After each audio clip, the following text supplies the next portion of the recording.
Je suis Antoine Jacot, je vis à Lausanne, je suis auteur dramatique, c'est-à-dire j'écris pour le cinéma, j'écris pour le théâtre, j'écris pour la radio, j'écris pour la scène.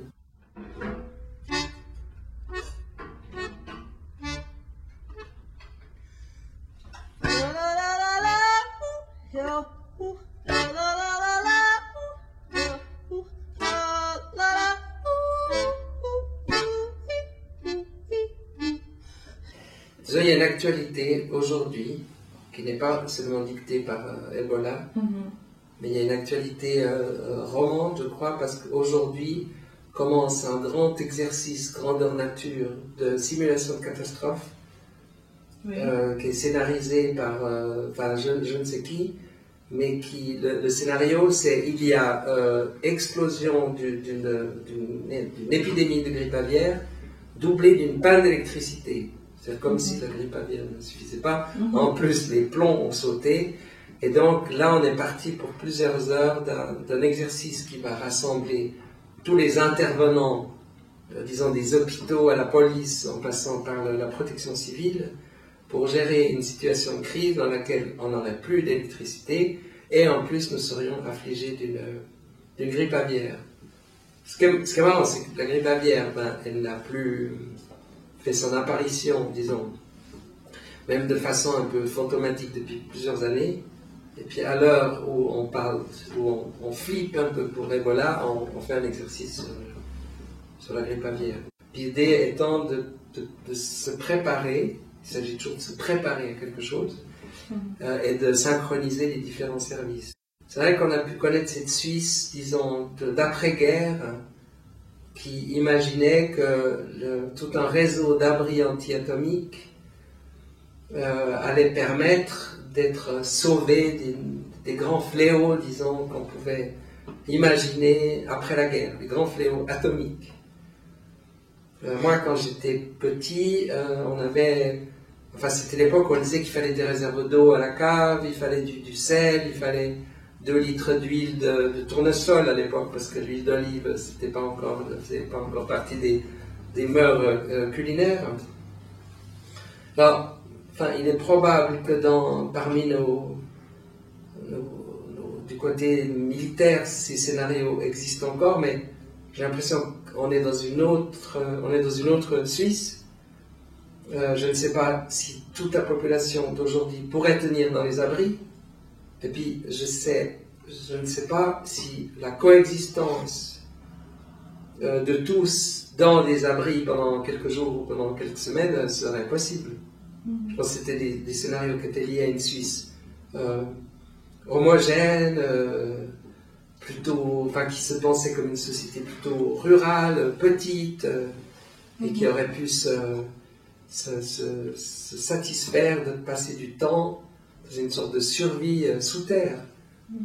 Mais je ne sais pas si ces scénarios-là seraient compatibles avec, disons, le pays tel qu'il est aujourd'hui, c'est-à-dire hétérogène, multiculturel, hédoniste, disons peu de ressources philosophiques, spirituelles, de l'argent, pas de providence. Moi ce dont j'ai l'impression maintenant, parce que moi j'ai grandi, disons, dans les années 60,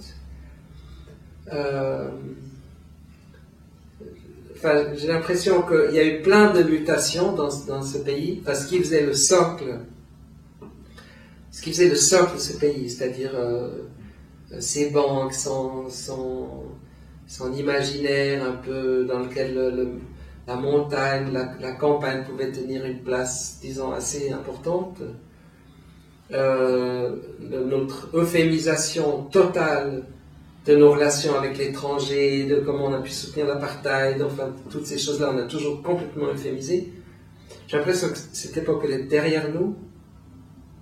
On est un pays hétérogène, on est un pays multiculturel, et on est en train d'essayer de faire une remise à jour douloureuse de qui nous sommes, combien nous voulons être, parce que nous allons voter bientôt sur combien nous voulons être, nous nous la posons de façon très xénophobique d'ailleurs, la question des limites, parce qu'on n'arrive pas à se la poser autrement. Donc, voilà, reste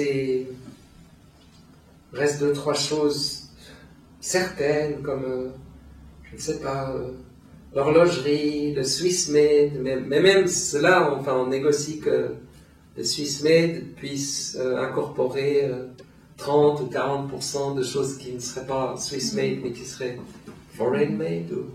Enfin, ce qu'on voit, c'est qu'une partie de la population peut écouter disons, le son du corps des Alpes du passé, c'est-à-dire fermons la porte, redevenons un peu blancs, maîtres chez nous, dans un pays riche, préservé et qui aurait, disons, réduit le nombre d'étrangers qu'il serait d'accord d'accueillir. À l'autre extrême, peut-être des gens qui seraient dans une forme d'ouverture, d'interconnexion. Mais moi, ce qui me semble dominer, c'est plutôt une forme enfin, à mon avis, il n'y a que du retour ou du repli sur soi, qu'on soit dans une sorte de repli sur soi archaïque, ou qu'on devienne soi-même comme seul horizon philosophique, politique. Cette idée de forteresse, voilà.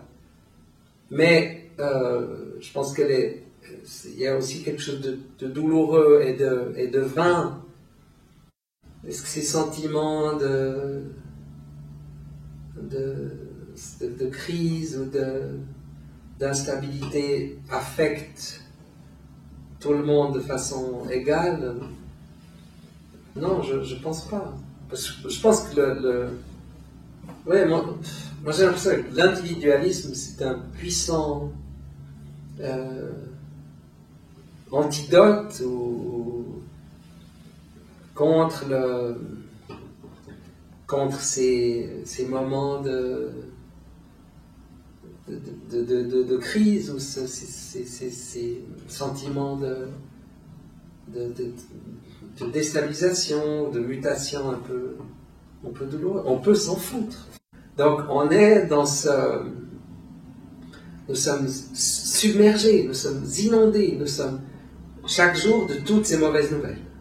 C'est comment un Occident, oui, une sorte d'Occident sans Dieu annonce sa propre apocalypse. Alors là, du coup, nous sommes très seuls et nous avons de quoi nous faire du souci, parce que il nous reste la grande musique de l'explosion finale, sans le grand chef pour choisir les élus, quoi. Voilà. Non, mais cela est probablement angoissant.